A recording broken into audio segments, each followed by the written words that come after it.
উপজেলা নির্বাচন বর্জনে বিএনপির তৎপরতা, ভোটারদের নিরুৎসাহিত করতে লিফলেট বিতরণ, প্রতিদ্বন্দ্বিতাপূর্ণ করতে প্রতীক দেয়নি আওয়ামী লীগ। ৭৫-এর ১৫ আগস্টের পর সেনাবাহিনীর উপর বিশ্বাস হারিয়েছিল মানুষ। সরকারের প্রচেষ্টায় জনগণের দুঃসময়ে পাশে থেকে অর্জন করেছে আস্থা, ঢাকা সেনানিবাসে প্রধানমন্ত্রী। এবং অসহায় বৃদ্ধদের ক্ষতবিক্ষত করে আনন্দ পেতেন মিল্টন সমাদ্দার। রিমান্ডে চাঞ্চল্যকর তথ্য পাওয়ায় দাবি ডিবি প্রধানের, অপরাধ গোপন রাখায় দায় এড়াতে পারে না স্ত্রীও।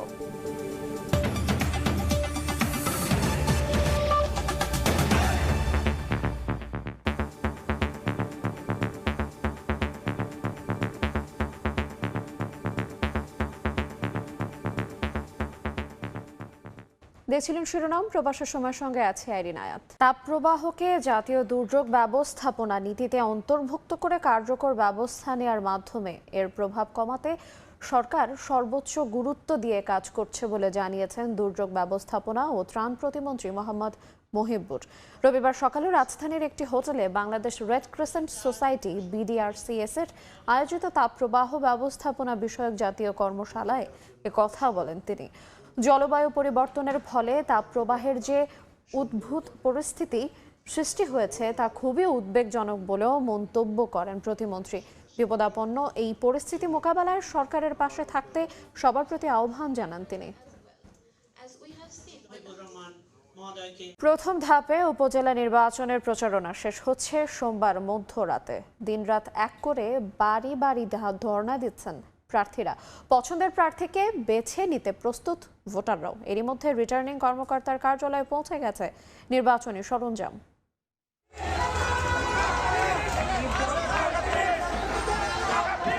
শহরনগর গ্রামে এখন বইছে ভোটের উৎসব। নানান রং আর নানান ঢঙের প্লাকার্ড বার্তা দিচ্ছে প্রতিশ্রুতির। বাদ্যের তালে তালে শেষ সময়ে ভোটারদের দৃষ্টি আকর্ষণের চেষ্টা। সোমবার মধ্যরাতে শেষ হচ্ছে প্রথম দফা উপজেলা পরিষদ নির্বাচনের প্রচারণার দামামা। শেষ বেলায় এসে যেন ফুরসত নেই প্রার্থী আর তার কর্মী সমর্থকদের। নিজেদের নানা প্রতিশ্রুতির ফুলঝুরি নিয়ে হাজিরা দিচ্ছেন ভোটারদের দ্বারে। আমরা আশা করছি নির্বাচন কমিশনের আন্ডারে মাননীয় আমাদের নির্বাচনটা সুষ্ঠু হবে। জনগণের একটাই কথা, আমরা পরিবর্তন চাই। মানুষ স্বতঃস্ফূর্তভাবে আমাকে ভোট দেবে, তারা উৎসাহ দেখাচ্ছে। আমরা চাই জননেত্রী শেখ হাসিনার সিদ্ধান্ত বাস্তবায়ন হয়। এতদিনের প্রচারণায় সুযোগ পেয়েছেন ভোটাররাও। ভেবে নিয়েছেন কে পারবেন স্থানীয় সমস্যা খুঁজে সমাধান বের করতে। সুখে দুঃখে যিনি পাশে থাকবেন তার প্রতি আস্থা রাখবেন তারা। দীর্ঘদিন পরে একটা সুন্দর পরিবেশে প্রতীকবিহীন নির্বাচন, জনগণ যাকে মনে করবে যে তাকে দিয়ে তাদের প্রত্যাশা পূরণ হবে তাকেই ভোট দিবে। সৎ এবং যোগ্য প্রার্থী যারা, তাদেরকে আমরা নির্বাচিত করব। শহরটাকে যেন যারা রক্ষা করতে পারে, এই কাজগুলি যারা করতে পারে তাদেরকে আমরা ভোট দিব। দুর্নীতিমুক্ত এবং মাদক মুক্ত এবং সুশীল সমাজ গড়ার লোক যাতে আমরা পাই, আমরা সেই লক্ষ্যে আমরা এগোচ্ছি এবং আমরা তাকেই আমরা ভোট দেব। এরই মধ্যে রিটার্নিং কর্মকর্তার কার্যালয়ে পৌঁছে দেয়া হচ্ছে ভোটের সরঞ্জাম। সুষ্ঠু ভোট করতে আইনশৃঙ্খলা রক্ষা বাহিনী সহ সবাই প্রস্তুত বলে জানিয়েছেন নির্বাচনী কর্মকর্তারা। নির্বাচনের আইনশৃঙ্খলা পরিবেশও স্বাভাবিক বিরাজমান। আমি আশা করি আগামী 8 মে আমরা একটা সুন্দর নির্বাচন উপহার দিতে পারব। প্রথম ধাপে দেশের 152 উপজেলায় ভোট হবে 8 মে। রাশেদ লিমন, সময় সংবাদ। এদিকে আচরণবিধি ভঙ্গের দায়ে জামালপুরের সরিষাবাড়ী উপজেলা নির্বাচনে চেয়ারম্যান পদপ্রার্থী রফিকুল ইসলামের প্রার্থিতা বাতিল করেছে নির্বাচন কমিশন। রবিবার আগারগাঁওয়ের ইসি সচিবালয়ে তথ্য জানান সচিব মোহাম্মদ জাহাঙ্গীর আলম।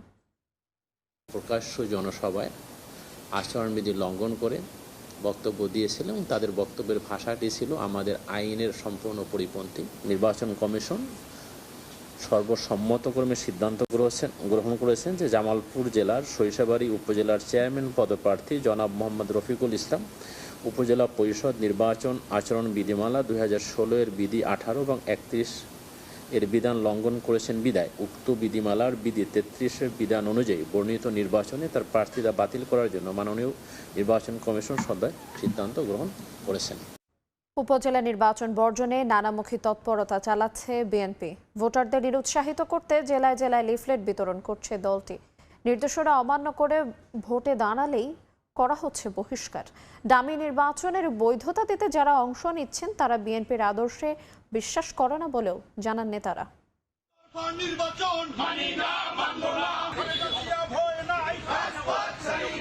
৮ মের প্রথম ধাপের উপজেলা নির্বাচন বর্জন আন্দোলন সফল করতে সারা দেশে লিফলেট বিতরণ শুরু করেছে বিএনপি।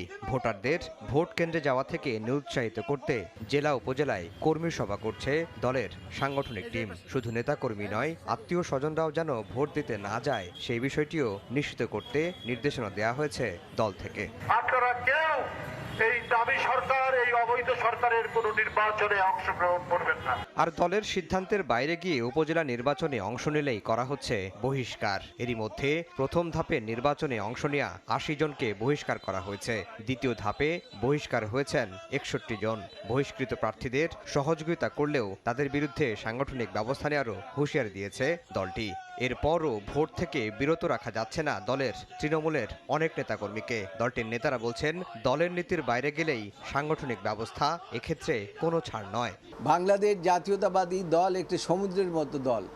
এইখানে এই যে কয়জন ব্যক্তি নির্বাচনে অংশগ্রহণ করেছে তাদেরকে বহিষ্কার করলে দলের এতটুকু ক্ষতি হবে না, বরঞ্চ অন্যান্য নেতা কর্মীরা সতর্ক হয়ে যাবে এবং আগামী দিনে তারা দলের বিরুদ্ধে কেউ সাহস পাবে না কোনো পদক্ষেপ গ্রহণ করতে। রোববার সকালে জাতীয় প্রেসক্লাবে এক আলোচনা সভায় বিএনপির স্থায়ী কমিটির সদস্য ডক্টর আব্দুল মঈন খান বলেন, 18 কোটি মানুষকে জোর করে আওয়ামী লীগের নীতিতে চলতে বাধ্য করা হচ্ছে। একই লাইনে আওয়ামী লীগের নীতি অনুযায়ী, কথা অনুযায়ী, বক্তব্য অনুযায়ী, চিন্তাধারা অনুযায়ী বাংলাদেশের 18 কোটি মানুষকে একই লাইনে চলার জন্য যেখানে বাধ্য করা হয় সেখানে সংবাদপত্রের স্বাধীনতা থাকতে পারে। ৭ জানুয়ারির জাতীয় নির্বাচন বর্জন আন্দোলন সফল হয়েছে দাবি করে দলটির নেতারা বলছেন, তাদের আহ্বানে সাড়া দিয়ে উপজেলা নির্বাচনেও ভোট দিতে যাবে না জনগণ। আফজাল হোসেন, সময় সংবাদ, ঢাকা। প্রতিদ্বন্দ্বিতাপূর্ণ করতেই দলীয় প্রতীক দেয়নি আওয়ামী লীগ, তবে অন্য দল চাইলে প্রতীক নিয়ে নির্বাচন করতে পারে বলে মন্তব্য করেছেন দলের সাধারণ সম্পাদক ওবায়দুল কাদের। এমপি মন্ত্রীর পরিবারের সদস্যদের নির্বাচনে অংশগ্রহণ না করা দলের নীতিগত সিদ্ধান্ত বলেও জানিয়েছেন তিনি। উপজেলা পরিষদের প্রথম ধাপের নির্বাচনের বাকি মাত্র 2 দিন। আগেই দলীয় প্রতীক ছাড়া অংশ নেয়ার সিদ্ধান্ত জানায় আওয়ামী লীগ। নিষেধাজ্ঞা দেয়া হয় এমপি মন্ত্রীদের পরিবারের কাউকে নির্বাচনে অংশ নিতে। রোববার সংবাদ সম্মেলনে আওয়ামী লীগের সাধারণ সম্পাদক জানান, নির্বাচন প্রতিদ্বন্দ্বিতাপূর্ণ করতেই এমন সিদ্ধান্ত নেওয়া হয়েছে। অন্য দল চাইলে প্রতীক নিয়ে নির্বাচন করতে পারে। আমরা একটা নতুন কৌশলে জাতীয় নির্বাচন করেছি এবং তার ধারাবাহিকতা আমরা মনে করেছি যে প্রতীক ছাড়া নির্বাচনটা করলে প্রতিদ্বন্দ্বিতামূলক হবে। আমরা নিজেরা প্রতীক দিইনি, অন্যেরা প্রতীক ব্যবহার করবে না, এ ব্যাপারে আমাদের দ্বিমত।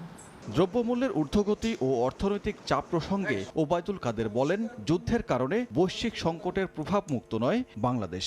যুদ্ধের কারণে যে অর্থনৈতিক সংকট এটা সারা বিশ্ব জুড়ে এবং তার প্রতিক্রিয়া প্রভাব আমাদের এখানেও আছে। বিশ্বের অর্থনৈতিক সংকটের প্রভাব থেকে বাংলাদেশ মুক্ত আছে এমন দাবি আমরা করতে পারি না, কাজে আমরাও চাপ অনুভব করছি। যুক্তরাষ্ট্রের নিজেদেরই মানবাধিকার নেই উল্লেখ করে ইসরায়েলের নৃশংসতার পরও দেশের বিরোধী দলগুলো চুপ কেন, এমন প্রশ্ন রাখেন ওবায়দুল কাদের। মানবাধিকার এক জায়গায় একরকম কেন? সানবীর রূপল, সময় সংবাদ, ঢাকা। ৭৫-এর 15 আগস্টের পর সেনাবাহিনীর উপর আস্থা হারিয়েছিল মানুষ, তবে আওয়ামী লীগ সরকারের উদ্যোগে জনগণের দুঃসময়ে পাশে থেকে আবারও বিশ্বাস অর্জন করেছে। রবিবার ঢাকা সেনানিবাসে 2টি নতুন ভবনের উদ্বোধন শেষে দরবার হলে এই কথা বলেন সরকার প্রধান। প্যাথোলজিক্যাল পরীক্ষা ও রোগ নির্ণয় পদ্ধতির আধুনিকায়নের মাধ্যমে সশস্ত্র বাহিনীর সদস্য সহ অন্যান্য নাগরিকদের মানসম্মত স্বাস্থ্যসেবা নিশ্চিতে আর্ম ফোর্সেস ইনস্টিটিউট অব প্যাথোলজির কলেবর বাড়ায় সরকার। নির্মাণ করা হয় 14 তলা নতুন ভবন।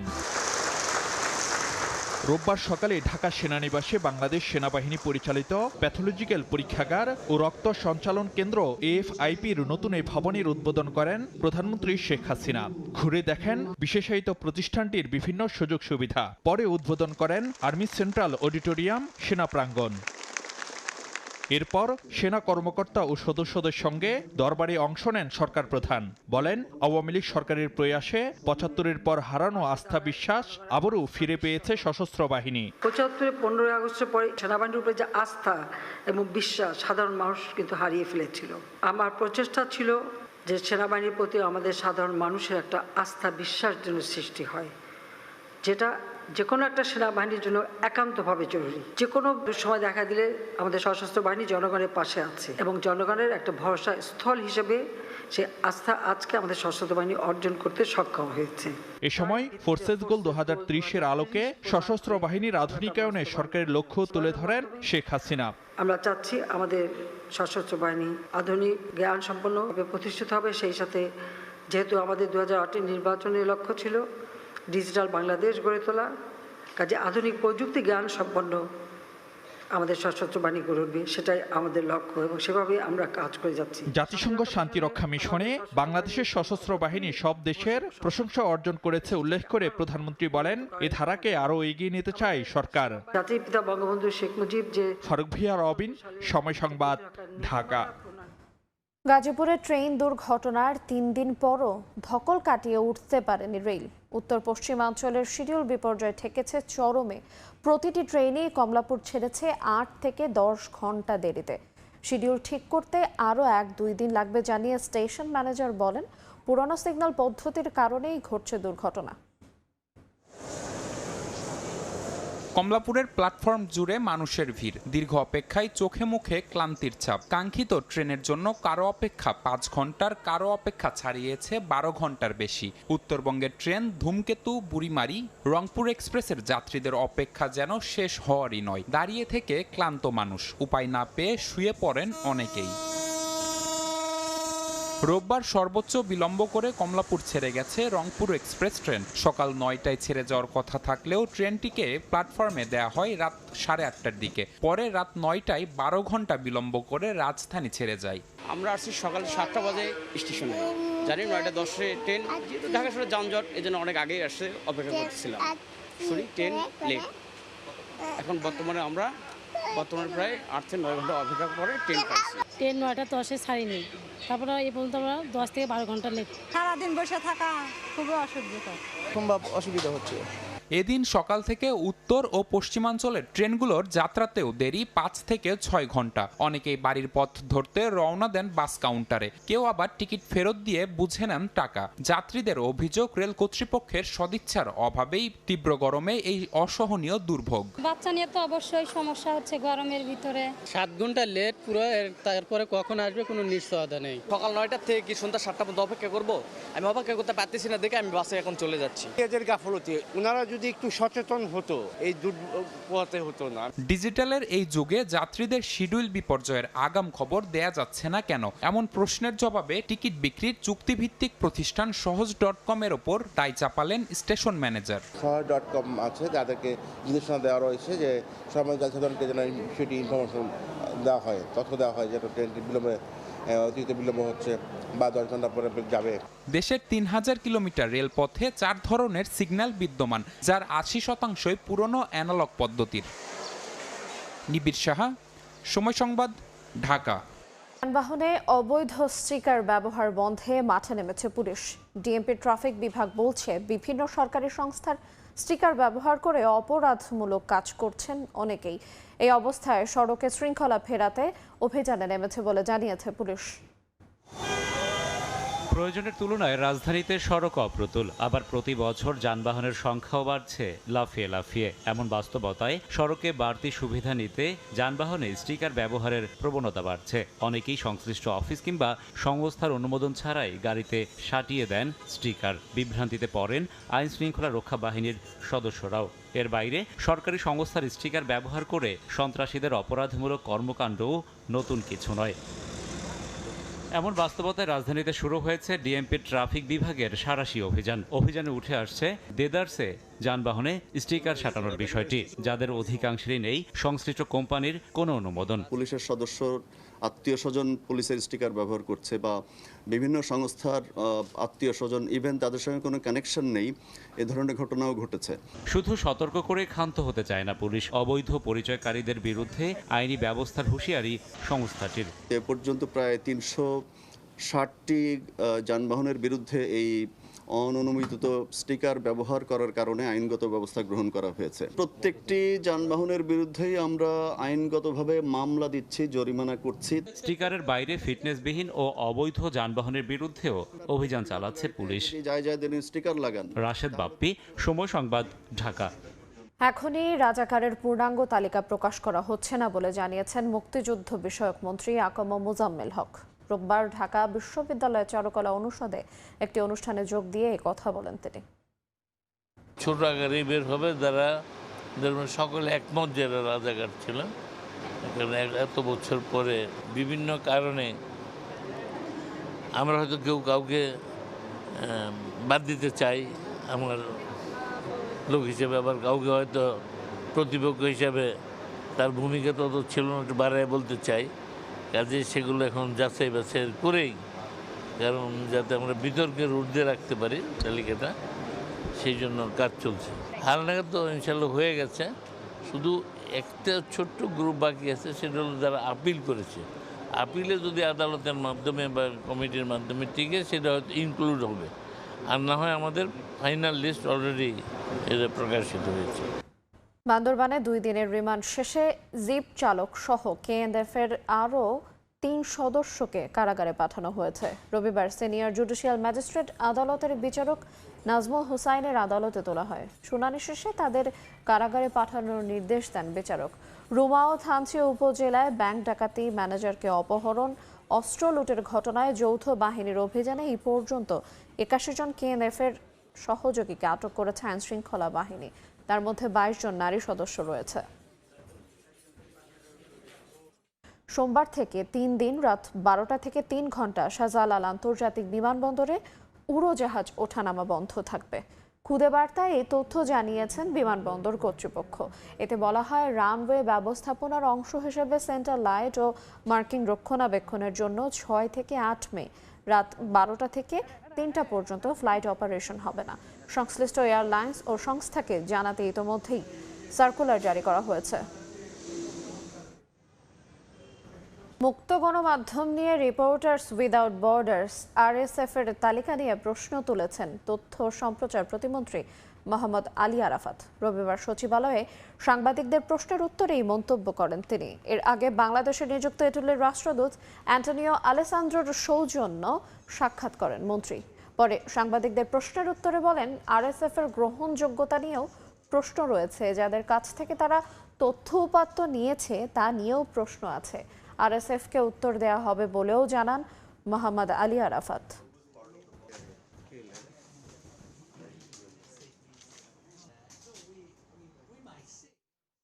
এবার যে রিপোর্টটা এসছে এটা কিন্তু গত বছরের পারফরমেন্সের রিপোর্ট, এবছরের না। নাম্বার 1। নাম্বার 2 হচ্ছে যে তাদের নির্ণয় প্রক্রিয়াতে কোনো পরিবর্তন তারা আনে নাই, একই জায়গায় রেখেছে। এবং নির্ণয় প্রক্রিয়াটা আপনারা একটু ঘেটে দেখবেন, আপনাদের কাছে অনুরোধ থাকবে। এবং যে কোনো এক্সপার্ট যারা এই যে কোনো ধরনের স্টাডিগুলো করতে যে ধরনের ম্যাথোডোলজি পদ্ধতি ব্যবহার করা হয় সেই পদ্ধতি তারা করেছে কিনা দেখবেন। নতুন করে আবারও ন্যাশনাল ব্যাংকের পর্ষদ গঠন করেছে বাংলাদেশ ব্যাংক। রবিবার মালিক পক্ষের প্রতিনিধি খলিলুর রহমানকে প্রধান করে 10 সদস্যের নতুন পরিচালনা পর্ষদ গঠন করে দেয়া হয়। জানা গেছে, ব্যাংকটি ঘুরে দাঁড়ানোর ক্ষেত্রে বাংলাদেশ ব্যাংকের সঙ্গে অনেক বিষয়ে মতবিরোধ তৈরি হওয়ায় বৃহস্পতিবারই সদ্য বিদায় পরিচালনা পর্ষদের চেয়ারম্যান সহ কয়েকজন সদস্য পদত্যাগ করেন। এমন অবস্থায় খলিলুর রহমানকে চেয়ারম্যান করে 10 সদস্যের নতুন পর্ষদ গঠন করা হয়েছে। আগের পর্ষদের পারভিন হক শিকদারও বাদ পড়েছেন পর্ষদ থেকে। এ বিষয়ে বাংলাদেশ ব্যাংক জানিয়েছে, ন্যাশনাল ব্যাংকের পরিচালনা পর্ষদকে আরও শক্তিশালী করতে মালিক পক্ষকে প্রতিনিধিকে চেয়ারম্যান করে পর্ষদ পুনর্গঠন করা হয়েছে, যাতে ব্যাংকটিতে সুশাসন নিশ্চিত থাকে। তবে পদত্যাগ করা এক সদস্য জানান, ন্যাশনাল ব্যাংকের সার্বিক উন্নয়নে এবং ব্যাংকটিকে আবার ঘুরে দাঁড় করাতে সবাই মিলে কাজ করা হলেও বাংলাদেশ ব্যাংক বাধা তৈরি করায় এই পদত্যাগ। টানা তৃতীয়বারের মতো লন্ডনের মেয়র নির্বাচিত হয়েছেন সাদিক খান।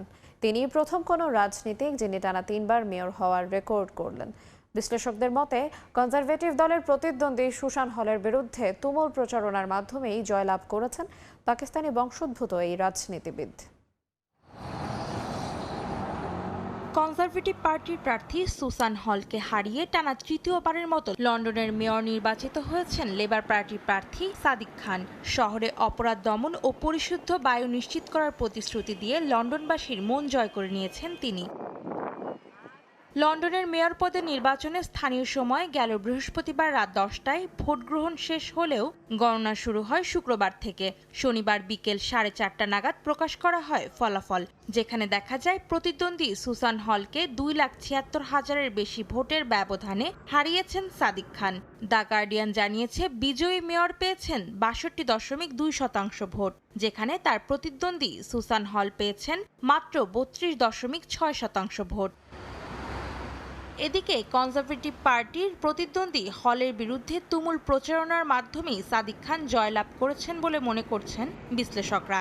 এমনকি লন্ডনের সাবেক মন্ত্রী পল স্কুলি সহ আরও হাই প্রোফাইল টরি প্রার্থীদের পেছনে ফেলেই নির্বাচিত হয়েছেন তিনি। এর আগে 2016 সালে লেবার পার্টি থেকে প্রথমবার লন্ডনের মেয়র নির্বাচিত হন পাকিস্তানি বংশোদ্ভূত এই প্রার্থী। এরপর 2021 সালে দ্বিতীয়বার নির্বাচিত হন তিনি। বিবিসির প্রতিবেদন অনুযায়ী এবার 14টি নির্বাচনী এলাকার মধ্যে 9টিতেই জিতেছেন সাদিক খান, যার মধ্যে 2টি ছিল কনজারভেটিভদের এলাকা। অন্যদিকে নির্বাচনে মোট ভোট পড়েছে 24 লাখ, যা মোট ভোটারের 42.8%। অন্তরা সেন, সময় সংবাদ। উপজেলা নির্বাচন বর্জনে বিএনপির তৎপরতা, ভোটারদের নিরুৎসাহিত করতে লিফলেট বিতরণ, প্রতিদ্বন্দ্বিতাপূর্ণ করতে প্রতীক দেয়নি আওয়ামী লীগ। এবং 75-এর 15 আগস্টের পর সেনাবাহিনীর উপর বিশ্বাস হারিয়েছিল মানুষ। সরকারের প্রচেষ্টায় জনগণের দুঃসময়ে পাশে থেকে অর্জন করেছে আস্থা, ঢাকা সেনানিবাসে প্রধানমন্ত্রী। এ ছিল প্রবাসের সময়, সঙ্গে থাকুন সময়ের।